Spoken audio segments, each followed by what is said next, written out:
कुलक्षये प्रणश्यन्ति कुलधर्मः सनातनः धर्मे नष्टे कुलम कृत्स्नम धर्मो अभिभवत्युत।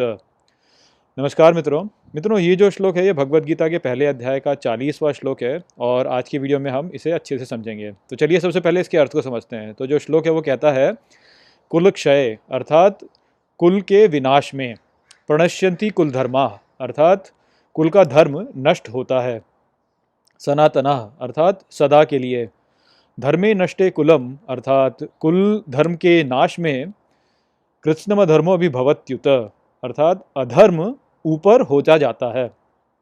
तो यहाँ पर अर्जुन भगवान श्री कृष्ण को कह रहे हैं कि कुल के विनाश में जो कुल का धर्म है उसका विनाश होता है, और यदि कुल के धर्म का विनाश हो जाता है सदा के लिए तो उससे अधर्म ऊपर जाता है अर्थात अधर्म फैलता जाता है। तो यहाँ पर हम ये तो जानते ही हैं कि अर्जुन जो हैं वो युद्ध करने से मना कर रहे हैं और वो ये कह रहे हैं कि मेरे को इस युद्ध में विजय की कोई आशा नहीं है, ना ही मैं चाहता हूँ कि मैं जीतूँ इस युद्ध को, क्योंकि मुझे इस युद्ध में अपने परिवारजनों की हत्या करनी होगी और यदि मैं परिवारजनों की हत्या करूँगा तो उससे मुझे पाप लगेगा। और पाप क्यों लगेगा उसको यहाँ पे वो इस श्लोक में बता रहे हैं कि जब मैं अपने परिवार की हत्या करूँगा या मेरा जो कुल है वो नष्ट हो जाएगा तो उससे अधर्म बढ़ेगा, ये वो यहाँ पे बोल रहे हैं। तो इस रूप से मुझे पाप मिलेगा। अब इसको अच्छे से समझने के लिए हम 25वें श्लोक में जाते हैं, जहाँ पर कि श्री कृष्ण जो है वो अर्जुन को थोड़ा सा भटका रहे होते हैं और वहाँ पे वो बोलते हैं कि जो कौरवों की सेना है उसके जो नेता हैं वो भीष्म और द्रोण हैं। तो वहाँ पे बोलते हैं भीष्म द्रोण प्रमुख, इस प्रकार से बोलते हैं, तो वो प्रमुख हैं।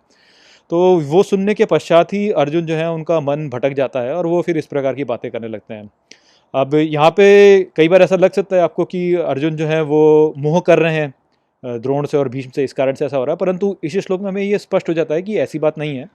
अर्जुन जो यहाँ पे बोल रहे हैं उसके पीछे एक तर्क है और वो वास्तव में एक समझदार व्यक्ति हैं और कुछ सोच समझ के ही है वो यहाँ पे ये बोल रहे हैं। तो यदि यहाँ पे हम इसको देखें तो अब हम इसको समझ सकते हैं कि देखिए किसी भी समाज में वो जो समाज होता है वो कुछ नियमों के आधार पर चलता है और यदि उन नियमों का पालन ना किया जाए तो जो समाज होता है वो नष्ट हो जाता है। तो इसी रूप में बोला जाता है कि समाज का एक धर्म होता है। जैसे आज के समय यदि हम भारत को देखें तो भारत में जो भी नियम हम चलाते हैं, जो भी नियमों का पालन करते हैं, वो भारत के संविधान के आधार पर चलाते हैं। तो भारत के संविधान के अनुसार ही हमारे देश में हर गतिविधि होती है और इसी रूप में देखा जाए तो जो भारत का संविधान है वो भारत का धर्म हो गया। अब ये जो धर्म है इसकी रक्षा करने वाले कौन है? तो वो हमारे देश में जो लेजिस्लेचर है या जो जुडिशरी है या एग्जीक्यूटिव है वो लोग करते हैं। और इसमें हमारे जो सबसे अच्छे लोग हैं, जिनको आप कहेंगे जो हमारे सबसे समझदार लोग हैं, सबसे ज्ञानी लोग हैं, वो इसको चलाते हैं। तो इनको हम बोल सकते हैं कि हमारे प्रमुख हो गए और यदि हम इनकी हत्या कर दें तो निश्चित रूप से जो हमारा संविधान है वो विघटित होता चला जाएगा और अधर्म हमारे देश में फैलता चला जाएगा। तो यदि आप कुरु राज्य को देखें तो कुरु राज्य का जो चालन है वो भीष्म द्रोण जैसे लोग ही चलाते हैं और वही हैं जो कि वहाँ पर धर्म को स्थापित करके रखे हैं। तो यदि अर्जुन जो है वो उनको मार देते हैं, उनकी हत्या कर देते हैं, तो निश्चित रूप से जो कुरु राज्य है उसका धर्म नष्ट हो जाएगा, जो कुरु कुल है उसका धर्म नष्ट हो जाएगा और अधर्म आगे बढ़ने लगेगा। तो इसी को देखकर यहाँ पर अर्जुन जो है वो ये कह रहे हैं कि यदि मैं कुल का नाश कर देता हूँ, यदि मैं उनकी हत्या कर देता हूँ तो धर्म जो है वो नष्ट हो जाएगा और अधर्म आगे बढ़ जाएगा। तो अर्जुन कुछ सोच समझ के ही यहाँ पे बोल रहे हैं, किंतु इसको और भी गहराई से समझने की हमें आवश्यकता है। वास्तव में आज के समय में जो भारतीय संविधान है उसमें परिवर्तन किया जा सकता है। केवल उसमें जुडिशरी नहीं है, लेजिस्लेचर भी है। लेजिस्लेचर जो है वो संशोधन कर सकती है संविधान में, किंतु ऐसा सदा के लिए नहीं हुआ करता था। यदि आप भारतीय समाज को देखें तो भारतीय समाज में जो नियम रहे हैं वो धर्मसूत्र या मनुस्मृति के आधार पर हैं और हम सभी जानते हैं कि मनुस्मृति में कुछ ऐसे नियम थे जिनसे हमारे समाज को बहुत हानि हुई, जैसे कि जो दलितों वाला जो हमारा मुद्दा है या जो कास्ट सिस्टम वाला मुद्दा है या स्त्रियों के और बहुत से ऐसे नियम रहे हैं, जैसे विधवाओं का पुनर्विवाह की समस्या है। इस प्रकार की समस्या रही हैं जिनसे हमारे समाज को बहुत हानि पहुंची है। तो कई बार ऐसा होता है कि जो समाज होता है उसमें इतना रूढ़िवादी वो समाज हो जाए कि वो परिवर्तन ना करना चाहे तो वो अधर्म की ओर चला जाएगा और उस समय पर आपको उसमें संशोधन करने की आवश्यकता होती ही है। तो यहाँ पर जैसे द्रोण हैं या भीष्म हैं, वो दोनों ही जो हैं वो अ, अपनी मान्यताओं से हट नहीं पा रहे हैं। भीष्म तो अपनी प्रतिज्ञा से जुड़ गए हैं, तो ऐसे जुड़ गए हैं कि वो उसमें परिवर्तन ही नहीं कर पा रहे हैं।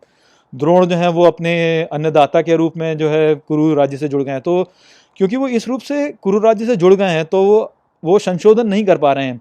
इस कारण से वो अधर्म के मार्ग पे चले गए हैं। इसके बहुत अच्छे उदाहरण हम देख सकते हैं हमारे धर्म सूत्रों के आधार पर ही, कि जैसे जो कास्ट सिस्टम है उसको हटाने में कितना समय लग रहा है, अभी भी हम लोग पूरी तरह से नहीं हटा पाए हैं उसको।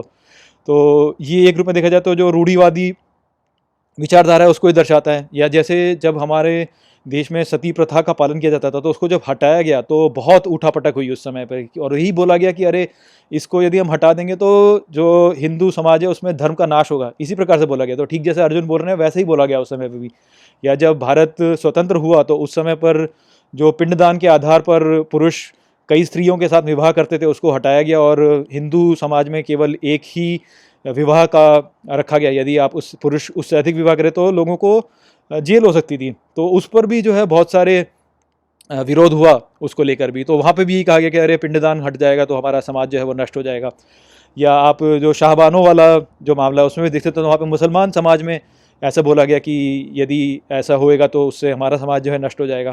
तो जो समाज होता है उसमें रूढ़िवादी जो विचारधारा होती है वो सदा यही कहती है कि जो भी हमारे ट्रेडिशंस हैं जो चले आ रहे हैं, जो हमारी परंपराएं हैं जो चली आ रही हैं पिछले समय से, उनको हम आगे चलता रहने दें। तो ये एक बात होती है। आप जो हमारी परंपरा है उनको आगे बढ़ाना निश्चित ही हमारा एक कर्तव्य होता है, किंतु हमारी परंपराएं जो होती हैं उनको समय के साथ परिवर्तन भी करना होता है उनके अंदर। क्योंकि कई बार यदि आप उसमें परिवर्तन नहीं करेंगे तो वो अधर्म की ओर चली जाती हैं। जैसे सती प्रथा हो गई, या कास्ट सिस्टम हो गया, या विडोरी मैरिज हो गया, या काला पानी वाली जो प्रथा थी हिंदू समाज में, वो जो प्रथाएं थी उन्होंने हमारे समाज का बहुत नाश किया। तो उनमें परिवर्तन की भी आवश्यकता होती है। तो यहाँ पर जो अर्जुन बोल रहे हैं वो ये बोल रहे हैं कि हमें अपनी परंपरा को आगे बढ़ाना है, किंतु यदि परंपरा जो है वो दमनकारी हो जाए और समाज में अधर्म फैलाने लगे तो उस परंपरा को फिर गिराना होता ही है। यही संदेश जो है ये आगे श्री कृष्ण हमको देंगे। परंतु यहाँ पर जो अर्जुन का दृष्टिकोण है वो मैंने आपको समझाया। तो अर्जुन ऐसा नहीं है कि अपनी मोह के आधार पर ही बोल रहे हैं। उनकी जो सोच है वो वास्तव में एक अच्छी सोच है, उसके पीछे एक तर्क है। किसी भी समाज में जो रूढ़िवादी विचारधारा होती है और जो उदारवादी विचारधारा होती है, उन दोनों के बीच में खींचाताई सदा चलती ही रहती है। जहाँ पे रूढ़िवादी विचारधारा बोलती है कि हमें अपनी परंपरा को वैसे ही आगे बढ़ाते रहना है, जबकि जो उदारवादी परंपरा होती है वो ये बोलती है कि हमें अपने परंपराओं में परिवर्तन करना चाहिए ताकि हमारा समाज आगे बढ़ सके। तो ये जो दोनों के बीच में टकराव है ये चलता रहता है, चलता रहेगा, और ये चलता रहना चाहिए भी। किसी भी समाज को यदि स्वस्थ रहना है तो इस प्रकार के जो टकराव है वो होने ही चाहिए। तो आशा करता हूँ कि मैंने इस श्लोक को आपको अच्छे से समझा दिया होगा। चलिए इसी के साथ इस वीडियो को मैं यहाँ पे समाप्त करता हूँ। नमस्ते।